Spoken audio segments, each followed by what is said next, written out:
ฮัลโหล สบายดี มาเด้อกินต้มข้าวเปียกวันนี้กินข้าวเปียกยั่วๆมื้อนี้บ่มีตำบักหุ่งเด้อบ่ให้เห็นหน้า ให้เห็นอยากให้เบิ่งถ้วยข้าวเปียกค่อยซั่นดอกนี่มีตีนไก่สองอันนี่สังเกตเส้นข้าวเปียกพวกเจ้าแด่กระแซ่บบ่นี่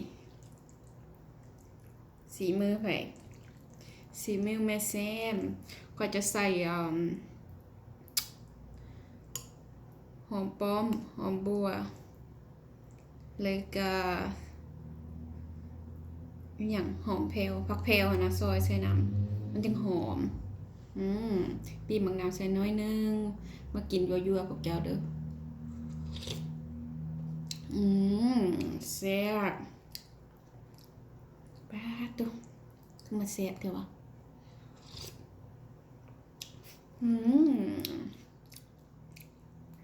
นี่สังเกตเส้นเหนียวนุ่ม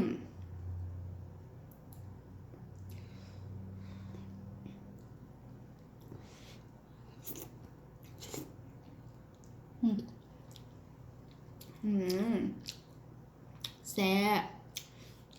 ตักน้ำใส่ในจักหน่อย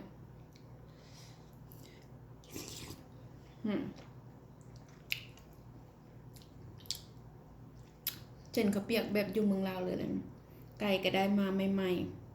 ๆเส้นข้าวเปียกก็คั้นใหม่ๆเฮ้ยอากาศหนาวชดร้อนๆบ่อยากบรรยายพวกเจ้าสิตุ้ยสิจ้อยก็สั่งแหละตอนนี้ก็บ่ได้สน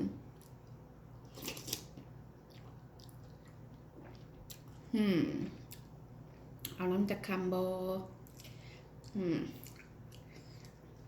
นี่เอาเบอร์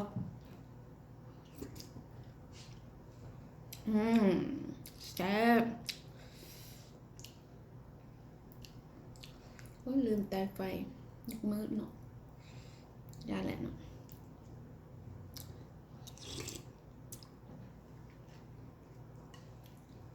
เราเห็นชำนี่แหละแซ่บอีหลีพวกเจ้าเลยบางเส้นสังเกต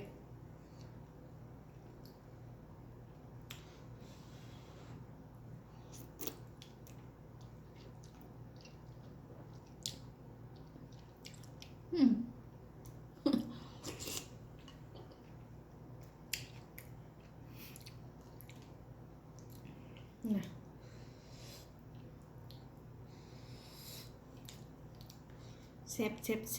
แซ่บเนาะทั้งเพชรทั้งแซ่บเขาถึงสวง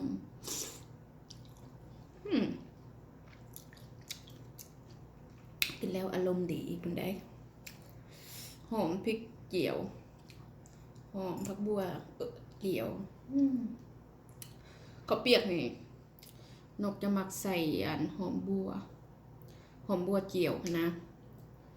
แล้วก็มักใส่ผักหอมเป๋ลืมนกใส่ผักหอมเป๋ใส่ผักแพรวใส่หอมป้อม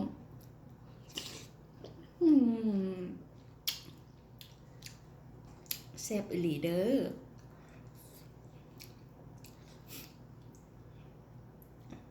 บางจังหนาวบ่คันหนาวแล้วมากินข้าวเปียกร้อนๆน้ำค่อยเด้อ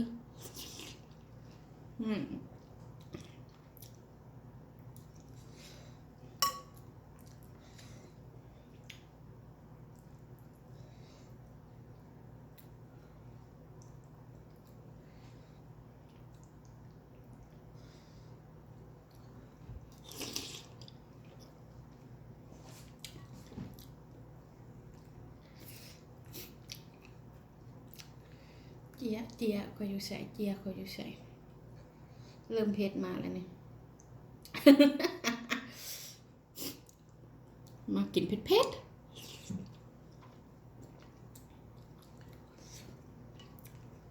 กินเผ็ดร้อนๆแซ่บอย่างกระยาเนาะกินตอนร้อนอย่างโบราณเพิ่นว่ากินตอนร้อนเพราะฟ้อนพวมเมา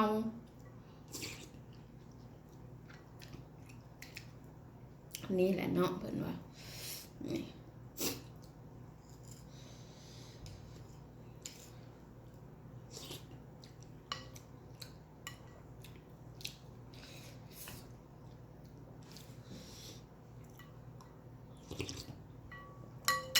เอาเจียก่อน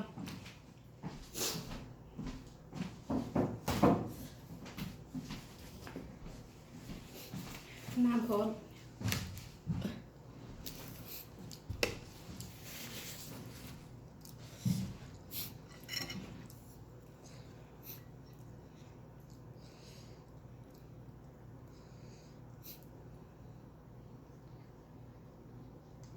กินทั้งน้ำกินทั้งต้นแซ่บ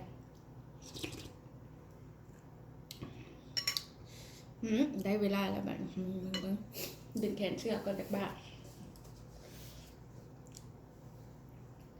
ได้เวลาก็จิตใจตีนไก่นี่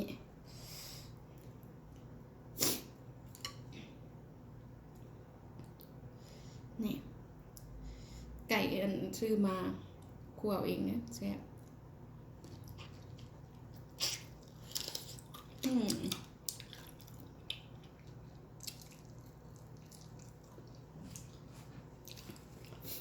นัวไก่หยาบเนี่ยตรงๆดดในน้อยนึง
แซ่บบ่มีบรรยายเลยบ่มีคำบรรยายเลย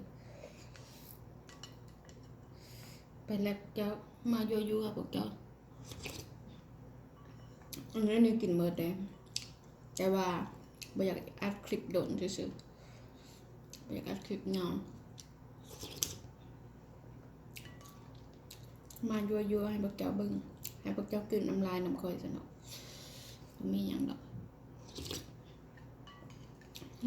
แซ่บ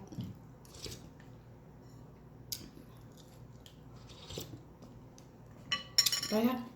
บ๊ายบาย